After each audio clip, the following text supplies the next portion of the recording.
This is breaking news. American K-pop podcast hosts reflect on K-pop's transformation.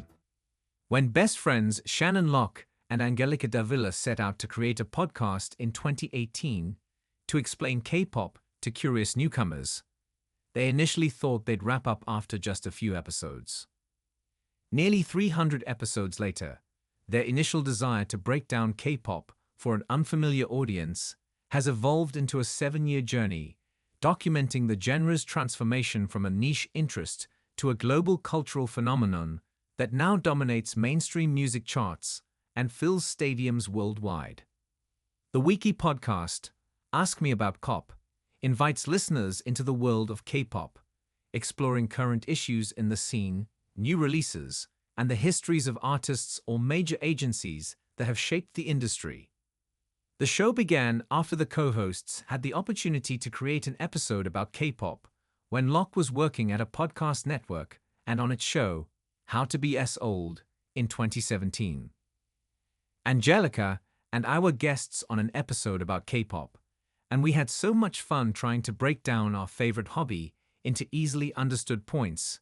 It kind of woke something up in us, Locke told the Korea Times in a written interview. They created their own show with the aim of offering insight and serving as an encyclopedia for those unfamiliar with K-pop, sharing their passion and knowledge.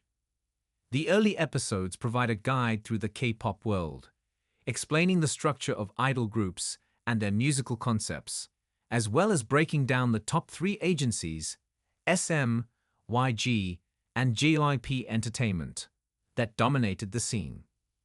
Our first episode came out when the Pyeongchang Winter Olympics were in Korea, and there were a lot of articles like, "What is K-pop?"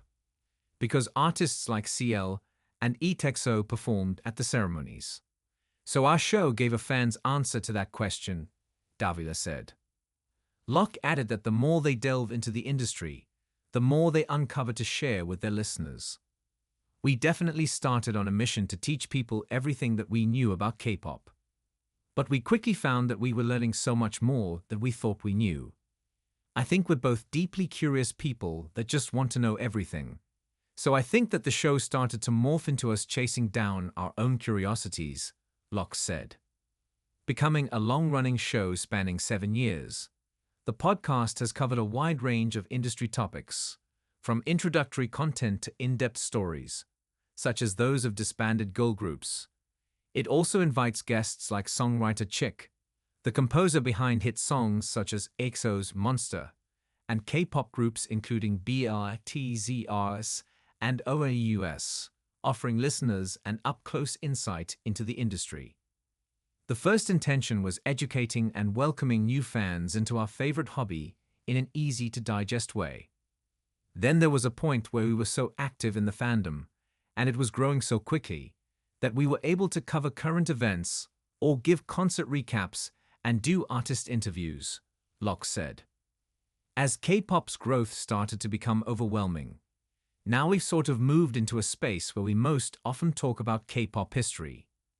It's a little easier to talk about things that have already happened and fascinating to see how they have informed things in the present. Davila added that the show distinguishes itself from other K-pop podcasts by engaging the audience with fresh topics that were not widely discussed before. There are other shows that keep up with all the new releases, so we like diving into lesser-known topics or answering questions about K-pop that we ourselves have wondered, she said. The co-hosts take pride in going the extra mile to research and offer deeper insights into K-pop, rather than settling for topics that merely scratch the surface. I think we're both very proud of our more research-heavy episodes. In our K-pop in America episode, we went all the way back to the 1950s with the Kim sisters on The Ed Sullivan Show. Or our K-pop meets tradition episode, where we learned about traditional Korean instruments and clothing, and then looked at how they were featured in different K-pop releases. Those were really fun for us to make and share with our listeners, Davila said. K-pop has grown into a major genre worldwide, making a significant impact on the global music scene. The two hosts, who have witnessed its growth over the years of running their show, shared that online platforms enabling artist-fan interactions have played a crucial role in helping the genre expand its audience.